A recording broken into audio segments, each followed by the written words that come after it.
Bine ai revenit la Reîntoarcerea la tine. În acest episod aș vrea să discutăm puțin despre modul în care procesăm regretele care apar și cum putem să le procesăm fără să ne blocheze. Poate că ai observat și tu că după 50 de ani aceste regrete pot să apară mai des. Nu neapărat ca niște reproșuri dure, ci poate ca niște gânduri liniștite, dar repetitive. Și poate te-ai surprins și tu spunând, dacă aș fi știut asta acum câțiva ani, ce bine ar fi fost. Sau dacă aș fi făcut X, acum aș fi ajuns în altă parte. Ce trebuie să știi însă este că aceste gânduri nu te motivează, ci te blochează. Și după 50 de ani apare acest proces natural de retrospectivă. Începi să nu mai trăiești doar în prezent sau privind spre viitor, ci începi să te uiți parcă din ce în ce mai mult în urmă, să vezi ce ai făcut, ce lași în urma ta, de unde vii, ce ai fi putut să faci diferit. Și pot să apară tot felul de gânduri despre alegeri pe care poate le-ai făcut din frică, despre drumuri pe care poate nu ți-ai dat voie să le explorezi, poate că ai fi vrut să alegi o altă carieră sau să faci o altă facultate. Sau poate ai fi vrut să te căsătorești mai devreme sau mai târziu. Poate că ai fi vrut să faci 3 copii, nu doar 2 și așa mai departe. Sunt o mulțime de gânduri care apar și, așa cum spuneam, te blochează. Regretul nu apare pentru că ai greșit neapărat. Nu, oricum, tu ai luat cea mai bună decizie pe care ai considerat-o la momentul respectiv, cu informațiile și cu mintea pe care o aveai la momentul respectiv. Și nu în ultimul rând, și cu rănile de care poate sufereai la acel moment. Și de ce apare acum? Apare pentru că acum poate ai capacitatea emoțională să vezi mai clar anumite lucruri și să poți să zici: ar fi fost mai bine dacă aș fi făcut altfel. Da, sunt perfect de acord cu tine, doar că acum, privind în urmă, poți să spui acest lucru. Atunci, cu siguranță, dacă ar fi fost mai bine, ai fi ales acel lucru. Da? Deci, în trecut, nu aveai ce să alegi altceva. Întotdeauna alegem cel mai bun lucru posibil pentru noi, de la momentul respectiv, cu informațiile pe care le avem la momentul respectiv, cu rănile de care suferim la momentul respectiv, vorbesc de răni emoționale, și trebuie să știi că subconștientul transformă toate aceste regrete ca într-o buclă și apare prin: am ratat momentul, apoi spui: da, e prea târziu acum. Și oricum, dacă n-ar fi prea târziu, tot ar fi inutil să mai schimb ceva. Și toată această buclă nu face decât să creeze această stare ca de îngheț. Nu pentru că nu ai vrea să mergi mai departe, ci pentru că o parte din tine, cumva, a rămas agățată de acel trecut. Și acest regret neprocesat te face să fii un pic mai rigid. De exemplu, și o să vă dau exemplul meu. Eu mi-aș fi dorit să dau la facultatea de medicină, din vari motive pe care le cunosc și care acum mi se par stupide, dar la vremea respectivă au fost suficiente cât să mă oprească să dau la acea facultate. Nu am mai dat la facultatea de medicină, am dat la facultatea de automatică și calculatoare. Evident, am avut altă carieră, alt mod de a trăi, poate mai multă libertate decât dacă aș fi fost medic. Și de fiecare dată când apărea un gând nou, mă gândeam: la ce bun acum.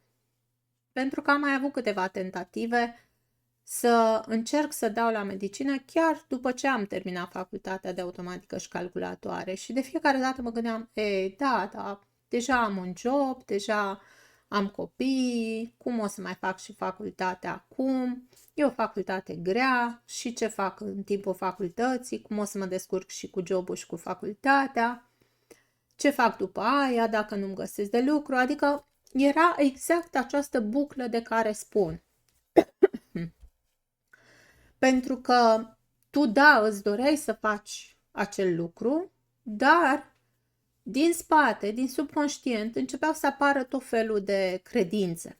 Credințe care ce-au făcut? M-au limitat. M-au limitat într-atât încât nu am mai dat la facultatea de medicină. Și probabil, în exemplul meu, vă regăsiți mulți, chiar dacă poate este vorba de alte facultăți sau joburi, poate să fie vorba de absolut orice. Este ceva ce ți-ai fi dorit să faci și din vari motive nu ai ajuns să faci. Iar acum, mintea ta de acum, uitându-te în urmă, regreți că nu ai făcut totuși acel lucru. Regretul este, dacă vrei, despre prezentul blocat, da? Nu despre trecut. Cumva tu te simți blocat în prezent de faptul că nu ai făcut acel lucru. Și ce facem prin Theta Healing? În Theta Healing nu ștergem trecutul, nici nu am avea cum. Pur și simplu lucrăm cu vinovăția, lucrăm cu rușinea, lucrăm cu judecata de sine, cu loialitatea față de o versiune mai veche de-a ta. Eliberăm diferite credințe, cum că mi-am pierdut șansa, e prea târziu acum, nu merit să încerc acum și dacă încerc, e prea târziu să schimb ceva. Și în momentul în care toate aceste credințe se dizolvă, regretul își schimbă funcția, el nu mai este o povară, nu-l mai simți atât de apăsător, el devine pur și simplu o informație și nimic mai mult. Și putem să facem și un exercițiu practic de procesare a regretului, dacă pot să-i spun așa, și încearcă să te gândești la ceva ce regreți și care îți vine foarte, foarte des în minte. Și numește clar acel lucru. Nu știu, spune, regret că nu am dat la facultate de medicină, ca să merg în continuare pe exemplul meu. Nu trebuie să dai explicații, nu trebuie să te justifici, pur și simplu numește clar acel regret al tău. Apoi, răspundeți tot sincer care a fost contextul de la momentul respectiv. Și spuneți, la momentul respectiv eu aveam, nu știu, ce-o fi fost, frică, resurse, aveam nevoie de un alt job stabil, aveam nevoie de bani, aveam copii de crescut. Ce simți tu că este acolo? Acest pas nu face decât să aducă puțină compasiune, puțină înțelegere de la versiunea ta din prezent către versiunea ta de atunci. Da? Această așa zisă justificare. Apoi, încearcă să extragi ce lecții ai învățat din asta. Dacă ai putea să transformi acest regret în înțelepciune, cum ar suna? Ce ai spune? Și aici regretul o să vezi că începe să se transforme. Iar ca să încheiem tot procesul, gândește-te la un pas mic pe care ai putea să-l faci chiar de acum, nu ca să repari trecutul, ci pur și simplu ca să onorezi prezentul. Ce ai putea tu să faci? O acțiune mică, legată de acel regret. Pentru că regretele nu cer pedeapsă, ele cer integrare, acceptare. Atât am știut și atât am putut eu la acel moment. Și în orice caz am luat cea mai bună decizie pe care puteam să o iau pentru mine la acel moment sau în acea situație. Pentru că după 50 de ani nu trebuie să te apuci acum să-ți judeci trecutul. Pur și simplu, ce poți să faci este să încerci să-l înțelegi, să-l integrezi și să-l accepti.